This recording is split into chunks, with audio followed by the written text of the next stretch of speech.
পাকিস্তানের সাথে 104 রানের জয়, দারুণ একটা সুসংবাদ, দারুণ একটা জয়। কিন্তু এটাকে আসলে অবিশ্বাস্য বলার সময় এখন আর নাই। বাংলাদেশ ওই অবস্থাতে এখন অনেক দূর সামনে চলে আসছে। একটা সময় বাংলাদেশ শুধু টেস্টটা বাঁচানোর জন্য খেলতো, ড্র করার জন্য খেলতো, সময় কাটানোর জন্য খেলতো, আর এখন বাংলাদেশ টেস্ট জয়ের জন্য খেলতেছে। সেই স্পৃহাটা, সেই চাওয়াটা, সেই জিনিসটা কিন্তু মিরপুর টেস্টে পাকিস্তানের বিপক্ষে বাংলাদেশ শতভাগ দেখাতে পেরেছে। দুর্দান্ত একটা জয় বলতে হবে, কারণ এইভাবে এইরকম জয়ের মানসিকতা নিয়ে খেলা শুধুমাত্র এখনকার সময়ে ভারত, এছাড়া অস্ট্রেলিয়া, ইংল্যান্ড এরা দেখায়।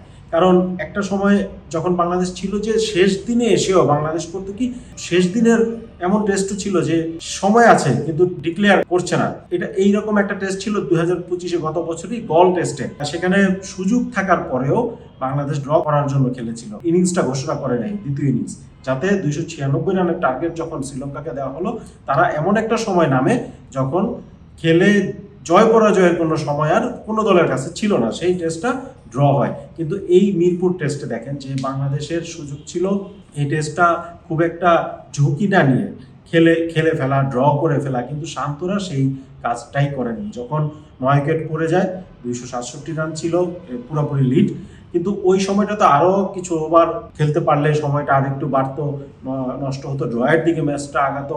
সেই জিনিসগুলো শান্ত বাংলাদেশ টিম ম্যানেজমেন্ট চিন্তাই করেনি, পুরোপুরি ম্যাচটা দিয়ে দিয়েছে, খেলা ছেড়ে দিয়েছে এবং ডিক্লেয়ার করে দিয়েছে এবং পাকিস্তানকে ব্যাটিং করার সুযোগ দিয়েছে।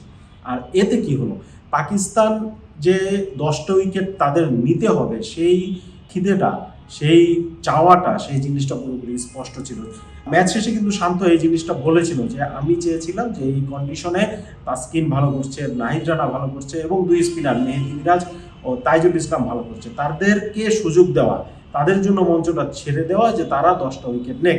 বাংলাদেশ সেই জিনিসটা করে দেখাতে পেরেছে। এই যে পরিবর্তনটা টেস্টে, এইরকম পরিবর্তন বড় দলগুলোর মানসিকতা, সেই জিনিসটা বাংলাদেশ ধরতে পেরেছে যে আমরা ড্রয়ের জন্য খেলছি না, আমরা সময় কাটানোর জন্য খেলছি না, আমরা জয়ের জন্য খেলছি।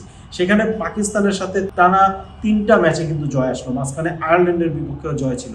এই যে টানা জয় টেস্টে, এই যে ইতিবাচক জিনিসগুলো, সেটা সামনে আগস্টে যে অস্ট্রেলিয়ার বিপক্ষে বিশাল একটা সিরিজ আসছে অস্ট্রেলিয়ার মাটিতে টেস্টে, সেইখানে দারুণভাবে কাজে দিবে।